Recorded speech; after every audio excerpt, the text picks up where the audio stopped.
Buenos días, tardes. El día de hoy vamos a tener la clase de repaso y refuerzo de la materia metodología de investigación correspondiente al 29 de abril.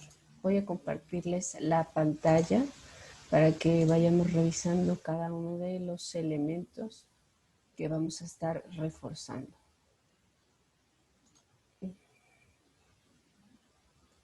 Que ya está ahí. Entonces, bueno, como pueden ver,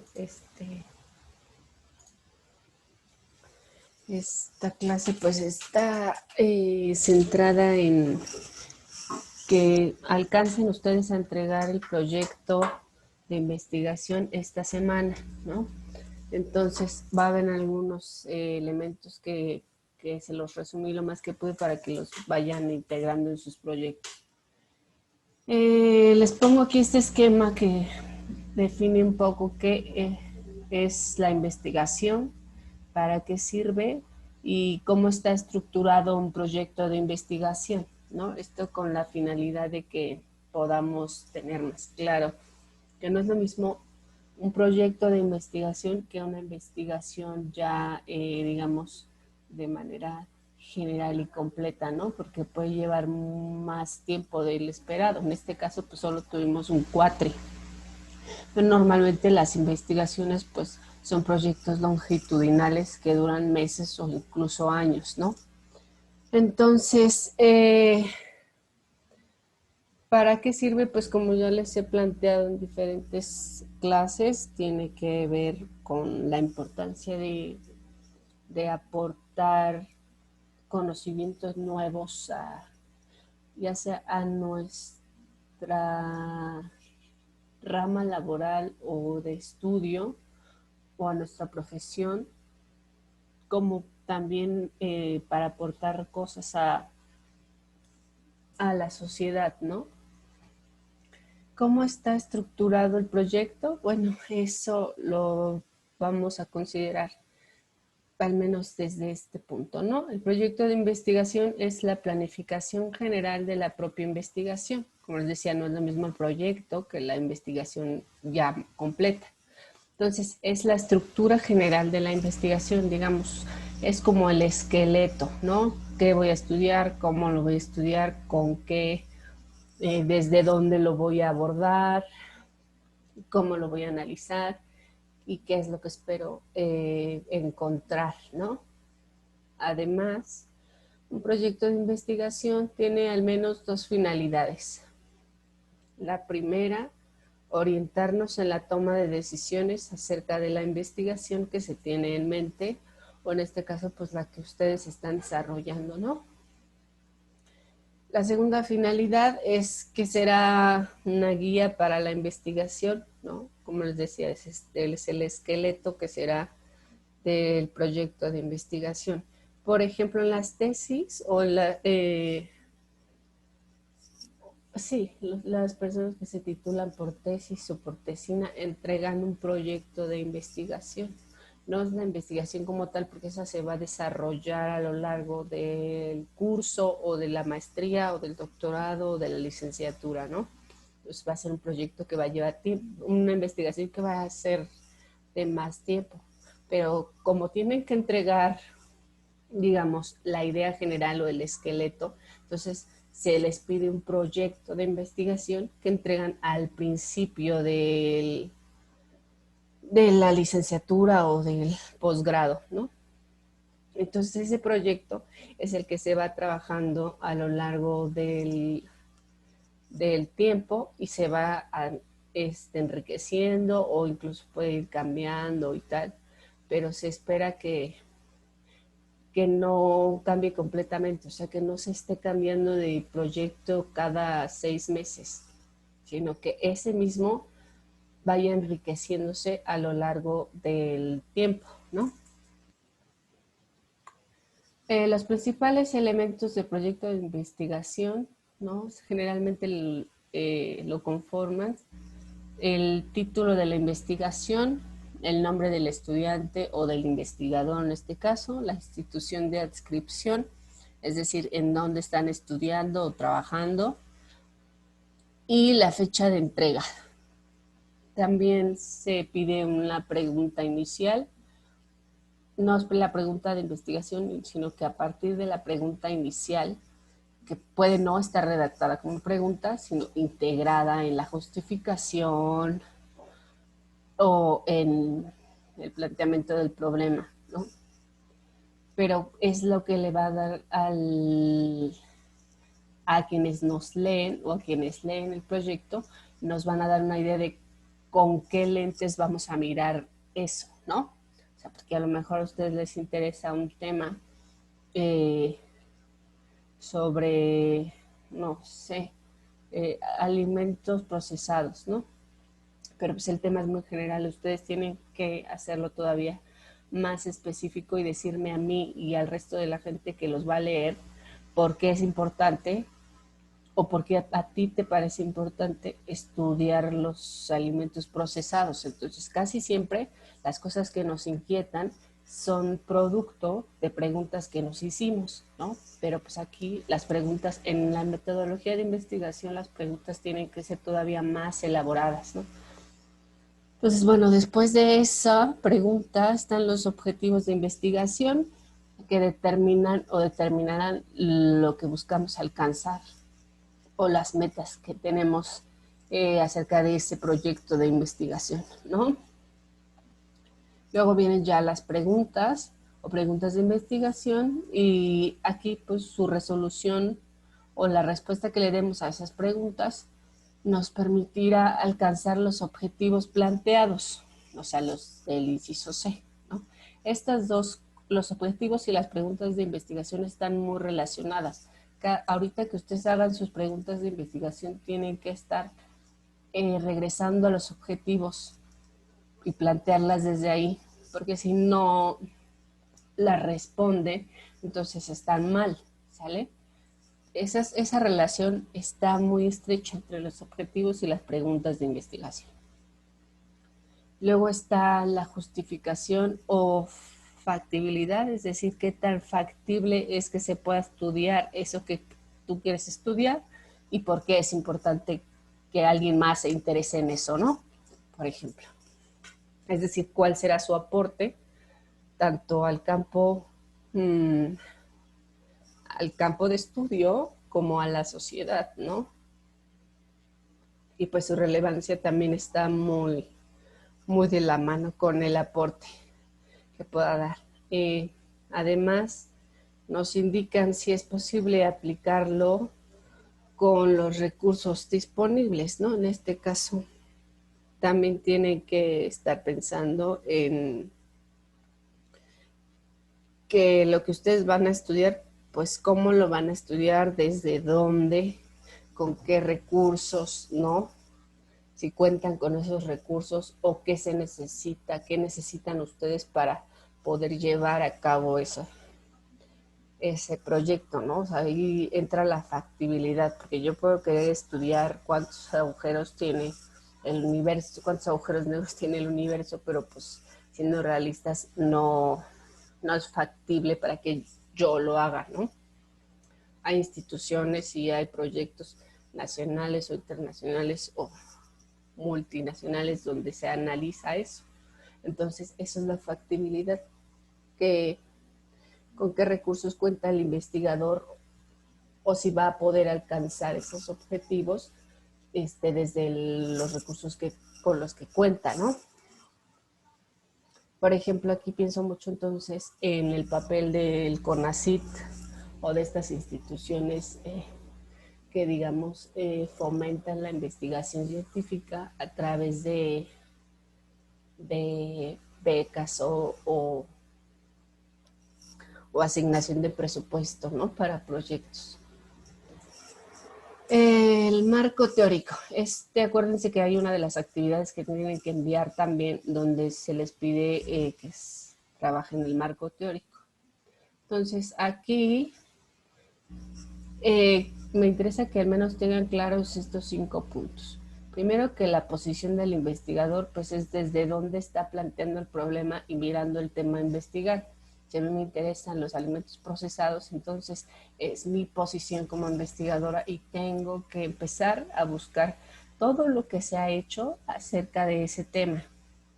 ¿Cuáles son las posturas teóricas que existen acerca de ese tema? Porque puede ser desde el ámbito empresarial o desde el ámbito de la salud, ¿no? Las repercusiones que tienen o, no sé, a nivel, o sea, desde diferentes enfoques teóricos.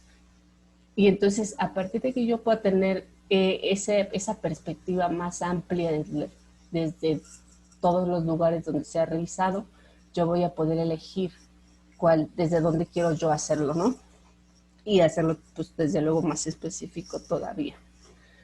Los antecedentes, pues sí, son eso, ¿no?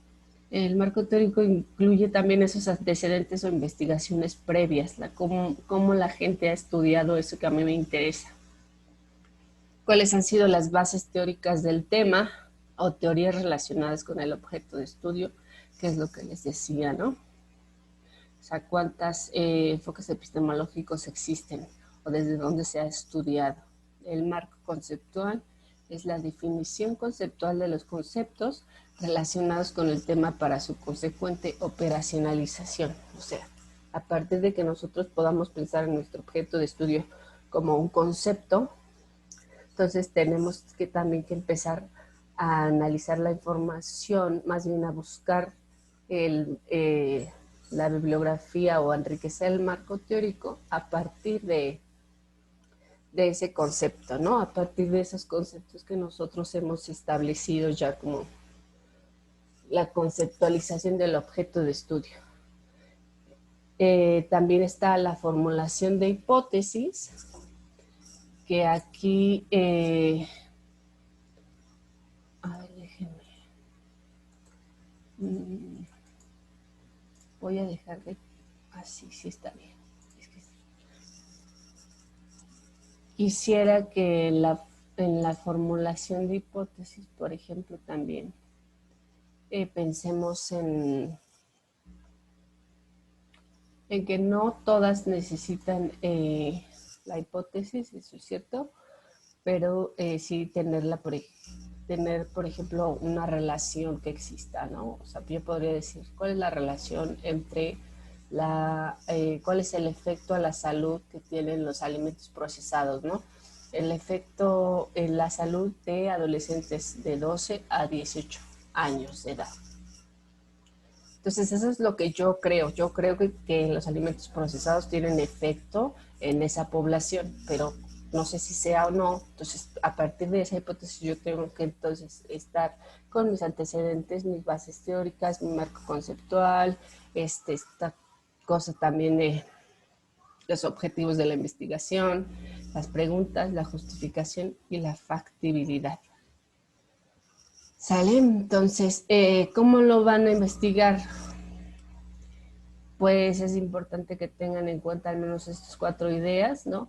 Que las características del proyecto tienen que ver con qué tipo de investigación será, el enfoque y el alcance.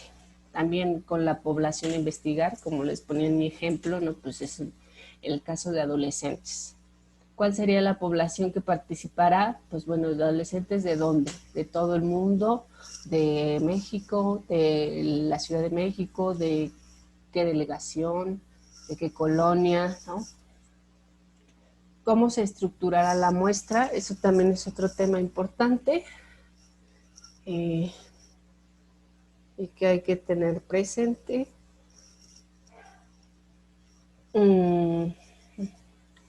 El diseño, técnicas de investigación son los instrumentos, estos pueden ser cuantitativos o cualitativos.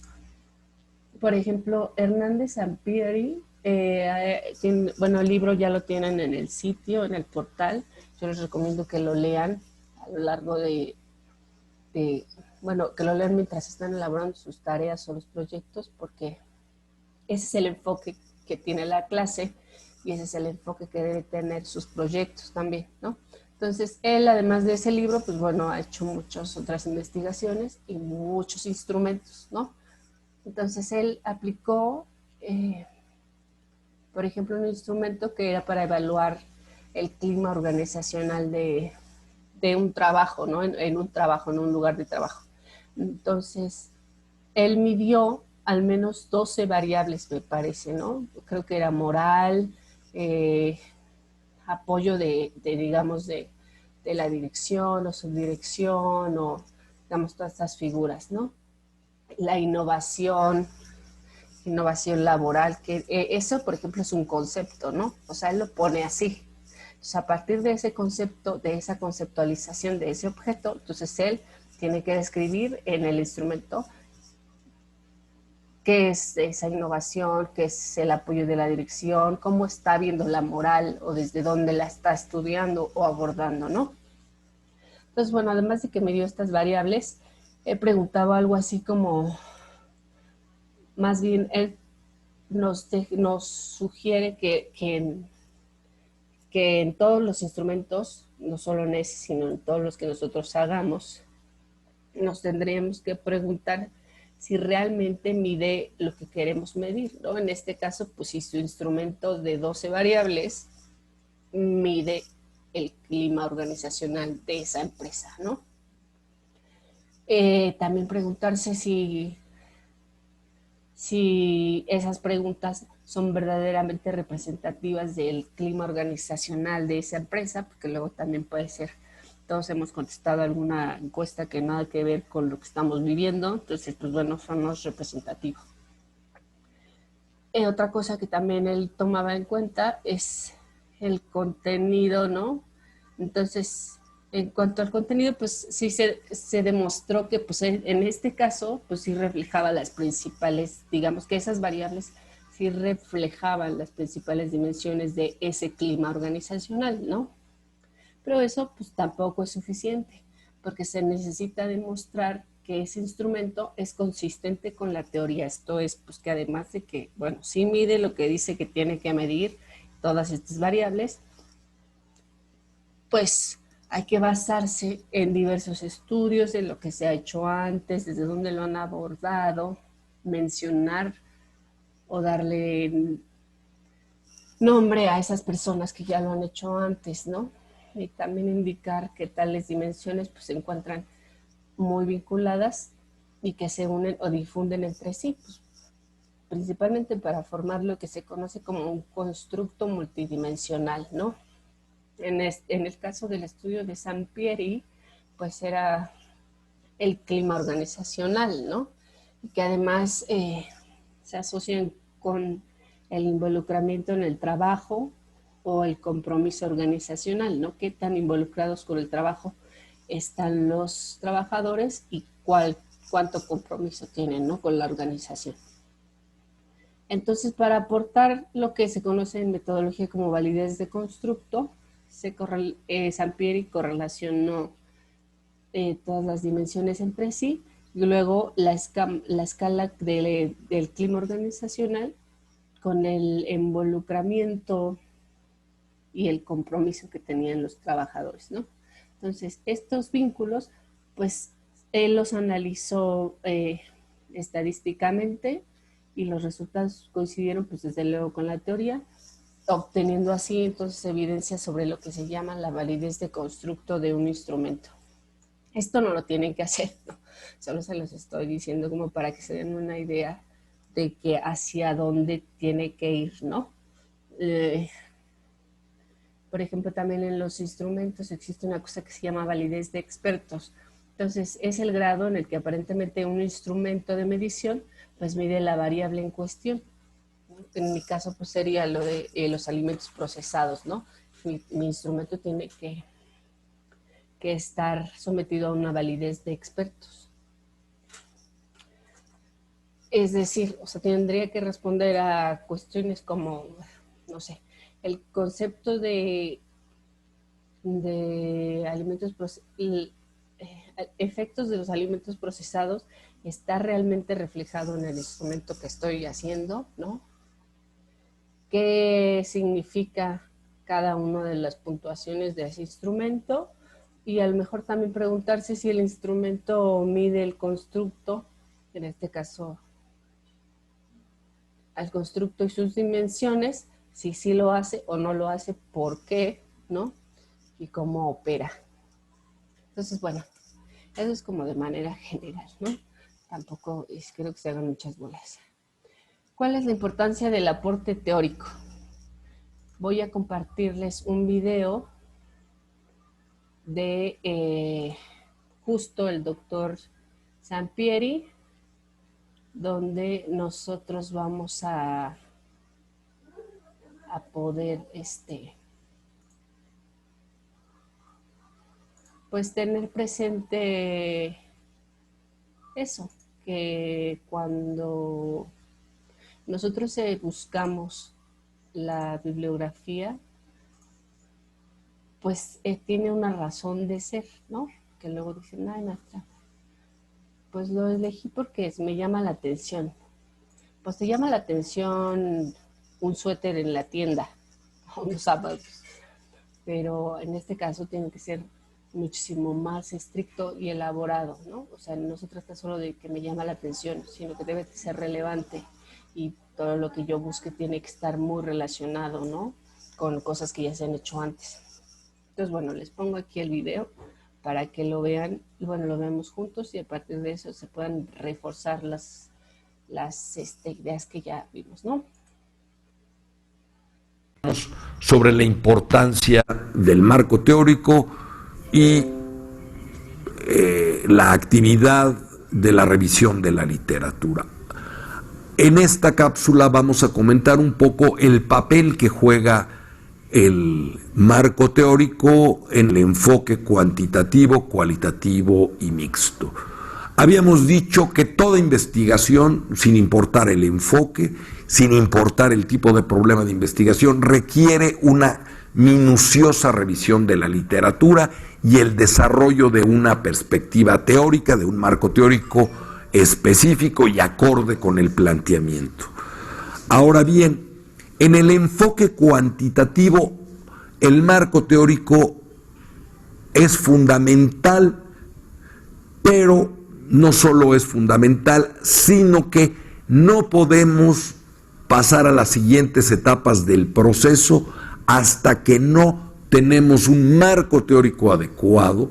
Es decir, no podemos establecer hipótesis, no podemos muestrear y mucho menos recolectar y analizar datos hasta que el marco teórico no se encuentra perfectamente estructurado, contiene referencias relevantes y relacionadas directamente con nuestro problema de investigación. Y, como habíamos dicho en la cápsula anterior, el planteamiento del problema se vuelve a evaluar después de la revisión de la literatura y la construcción del marco teórico. Se afina este planteamiento y ahora sí, una vez afinado, procedemos al resto de las etapas. Insisto, en el enfoque cuantitativo, el marco teórico es una guía para el resto del proceso de investigación. Y al final, cuando tenemos los resultados, el marco teórico vuelve a tener un papel preponderante, porque nuestros resultados los comparamos, los contrastamos contra ese marco teórico para ver, en primer lugar, si nuestros resultados concretos del estudio que llevamos a cabo son consistentes o no con lo que otros investigadores encontraron previamente. Hay entonces un papel antes de la implementación de la investigación en sus fases operativas de muestreo, establecimiento del diseño, recolección, análisis de los datos, y también hay otra función que es la de contrastar nuestros resultados contra el conocimiento disponible que está estructurado en el marco teórico. Volvemos a comparar y también vemos si es, además de si es o no consistente nuestros resultados con los resultados previos, también qué nuevas aportaciones hacemos y qué nuevos rumbos o caminos trazamos o prefiguramos con nuestros resultados para que siga estudiándose el problema de investigación y siga la comunidad científica avanzando en el conocimiento, en el entendimiento del problema de investigación, sigan respondiéndose las preguntas de investigación y sigan estableciéndose nuevos objetivos y sigan sugiriéndose nuevas investigaciones. En el enfoque cualitativo, el marco teórico también es necesario, también es importante. Siempre hay que revisar el pasado para entender el presente y prefigurar el futuro.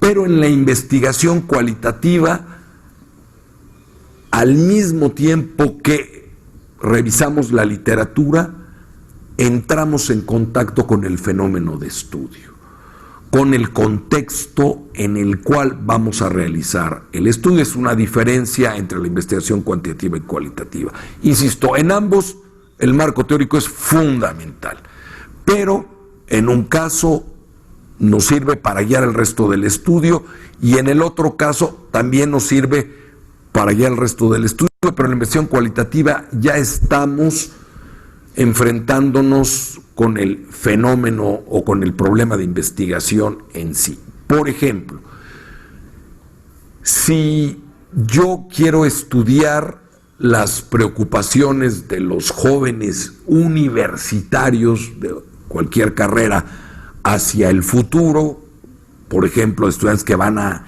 egresar y que están preocupados por dónde van a conseguir trabajo, y estoy haciendo un estudio al respecto de carácter cualitativo, bueno, reviso la literatura específica sobre preocupaciones de los jóvenes que van a egresar acerca de su futura vida laboral, pero al mismo tiempo empiezo a entrevistar a algunos jóvenes para el marco teórico, junto con mi primer acercamiento en el campo al fenómeno de estudio, a las preocupaciones de los jóvenes, voy integrando y después el resto del proceso de investigación sigue adelante. Y al final, en el estudio cualitativo, al igual que en el cuantitativo, el marco teórico me sirve para ver dónde encajan mis resultados en el conocimiento disponible y también contrastar mis resultados contra el conocimiento previo y ver qué aportes hizo mi investigación cualitativa y qué nuevos rumbos deben de tomarse en el estudio del planteamiento. En el caso de la investigación mixta es fundamental que el marco teórico contenga referencias relevantes que pueden ser cuantitativas, cualitativas, pero sobre todo que contenga también investigaciones mixtas si es que las hay. Y el marco teórico para la parte cuantitativa del estudio mixto nos sirve para ir guiando todo el proceso y en la parte cualitativa para ir confrontando lo que voy observando en el campo y al final el marco teórico me sirve para mezclar la información cuantitativa y cualitativa, recordando que los métodos mixtos no solo implican recolectar y analizar datos cuantitativos y cualitativos, sino integrarlos, contrastarlos, fundirlos,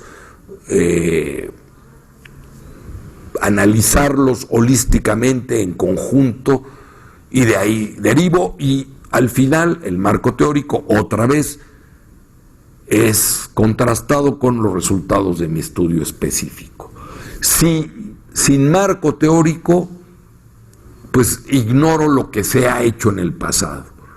Por eso es tan importante el marco teórico, porque es un marco de referencia, es una guía, y me va a servir para afinar, hasta para elegir cómo medir las variables, qué indicadores tomar, qué preguntas en un cuestionario hacer, cómo llevar a cabo un focus group, por ejemplo. También me va a servir para ver cómo interpretar los análisis en cualquier disciplina. Por ello, es tan importante el marco teórico. Los marcos teóricos dan continuidad al conocimiento. Sin ellos, simplemente los estudios serían aislados y las comunidades científicas en cualquier campo, háblese de química, física, ciencias sociales, ciencias administrativas, la arquitectura, las ingenierías, en todos los campos el marco teórico es importantísimo porque no solo enmarca nuestro estudio, no solo lo confrontamos, sino nos va diciendo cómo vamos en el conocimiento de un problema. Si alguien, por ejemplo, quisiera hacer una investigación sobre el impacto de un nuevo virus, sería muy útil y necesario para entender o para llevar a cabo su investigación. Le sería muy necesario revisar los estudios previos de otros virus. Así es que es ineludible que llevemos a cabo una muy buena revisión de la literatura y desarrollamos una perspectiva teórica, un marco teórico adecuado al estudio.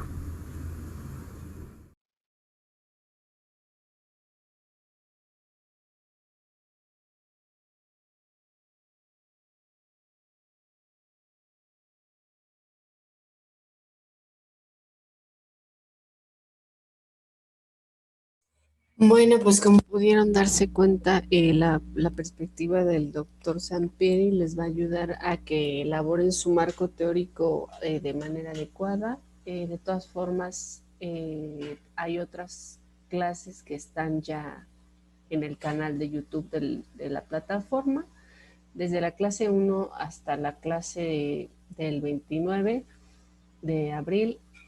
Hemos hablado del marco teórico, de la importancia de los antecedentes y de lo que se ha hecho acerca de nuestro tema, ¿no? Entonces echen un ojito a los videos. Cualquier cosa o duda que tengan, pueden escribirme al WhatsApp y acuérdense que tienen que entregar todos los trabajos a más tardar el viernes, este viernes, porque el 9 ya empieza el cuatri, el nuevo cuatri, ¿no? La próxima semana. Entonces tienen esta para entregar todos sus trabajos. Por mi parte sería todo. Muchas gracias.